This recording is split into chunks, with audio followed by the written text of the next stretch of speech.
After my boyfriend, Baldwin Bell, went bankrupt, he was left with a massive debt. To pay it off, we both took on part-time jobs after our day jobs. One day, by chance, I received an urgent order to deliver some documents. When I arrived at the destination and the door opened, a girl appeared. She turned and called out her boyfriend's name. "Baldwin, your urgent documents are here." I thought it was just a coincidence of names. But then, the next second, I heard my boyfriend's voice from inside the house. "By the way, go get someone to buy a few more of these." The next moment, an empty box of Durex was thrown at the girl's feet. Baldwin was bankrupt. To help him clear his debts, I sold all the designer bags, clothes, and jewelry he had given me during our relationship. I even used all my savings to try and cover the shortfall, but still, we were over $800,000 in debt. Now, every day after work, we both continued to do part-time jobs. I worked as a courier, and he worked as a cab driver. Today, I took a job to retrieve a document from a company for the boss. The client was generous, offering to give me an extra $1,000 as a tip. The only requirement was that the delivery had to be fast. When I received the order, I was still waiting for a pancake from a street vendor. I was very hungry and had treated myself to a $12 pancake. However, as soon as I saw the client's message, I immediately hopped on my scooter and headed to the designated location. While waiting for the secretary to bring down the documents, I took a moment to share the good news with Baldwin. "Baldwin, I made over $1,000 today. You mentioned wanting to eat roasted pork ribs, right? I'll buy some ribs and cook them for you tomorrow." After sending the message, there was no reply, but I thought Baldwin must have picked up a passenger by then. To ensure his passenger's safety,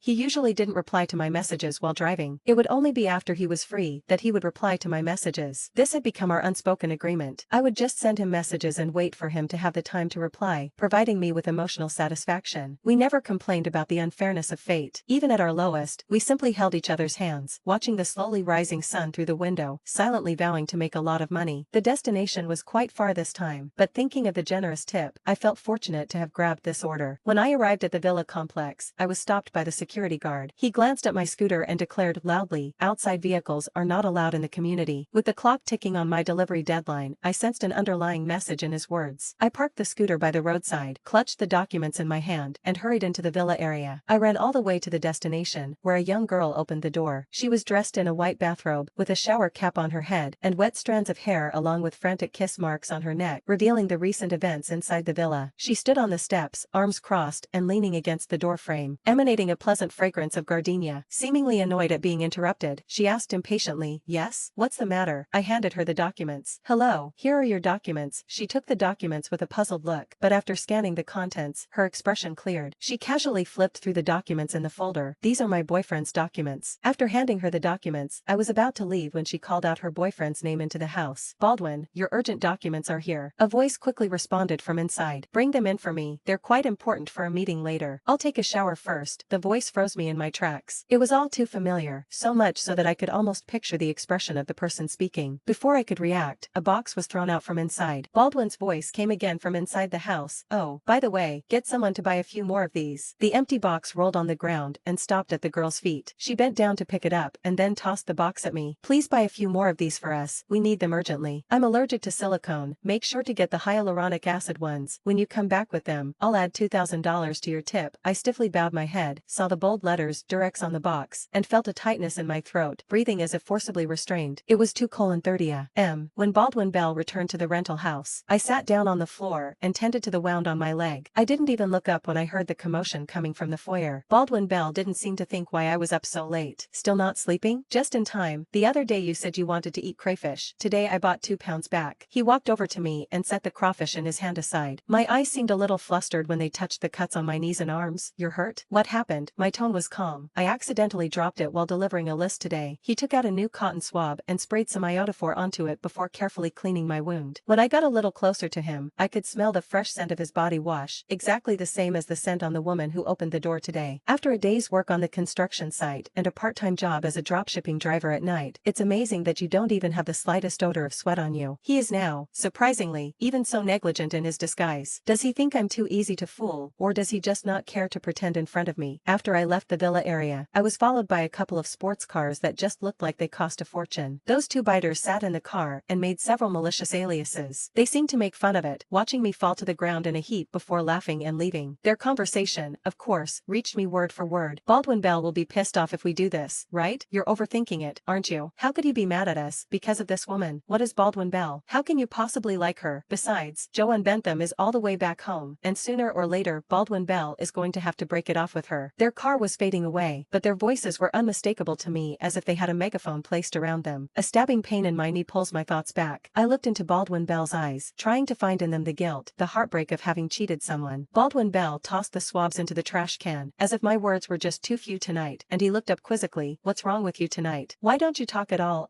He came up to me, only now realizing that my face was streaked with tears. Tears fell down my cheeks and dripped onto the back of his hand. His eyes landed straight on my face, and he was obviously a bit overwhelmed, so he could only take me into his arms. "What's wrong with you? Why are you crying? Did you get a hard time from the list owner when you delivered the list today? Or is it because I'm back late tonight?" I had just calmed down, but it came tumbling back. He gently wiped away my tears. "Neither? Then what is it?" Baldwin Bell couldn't ask why, and was as anxious as a hot potato. I sniffled and tried to pull a smile. "Nothing, it's just that the wound hurts so much." He wiped my tears and asked with a half-hearted frown, "Really?" I nodded. I was still going to give him a chance to come clean while he peeled my crawfish on the side. "Baldwin Bell, do you have anything to say to me?" I held my breath, trying to hear something out of his mouth. Instead, he shook his head. "We spend every day together. Surely we've said all we can say." Looking at him without the slightest inclination to confess, I just felt like I was on ice. If I don't grab that order tonight, how long will I be in the dark? But in the end, I wasn't able to say the questions that had been brewing all night. I don't know how I'm supposed to talk, how I'm supposed to question it. A 3-year relationship is not a year, not a month, not a day. When I woke up the next day, Baldwin Bell had made breakfast. He picked up the keys that were sitting on the table and dropped a kiss on my cheek as usual. "I'm going to work," I called out to him as he was getting ready to go out the door. "Baldwin Bell." He turned to look at me. "Are you free tonight? I'd like to talk to you." He hesitated a bit, but finally nodded. As the door slammed shut, the house was once again quiet. This calm is like a silent beast that keeps devouring my love for Baldwin Bell. I know he's not available tonight. Last night, while he was in the bathroom taking a shower, I looked at his cell phone. Tonight, it's the semi-annual gathering of their upper-class circle. The organizer was Joanne Bentham, who was unlikely to be absent.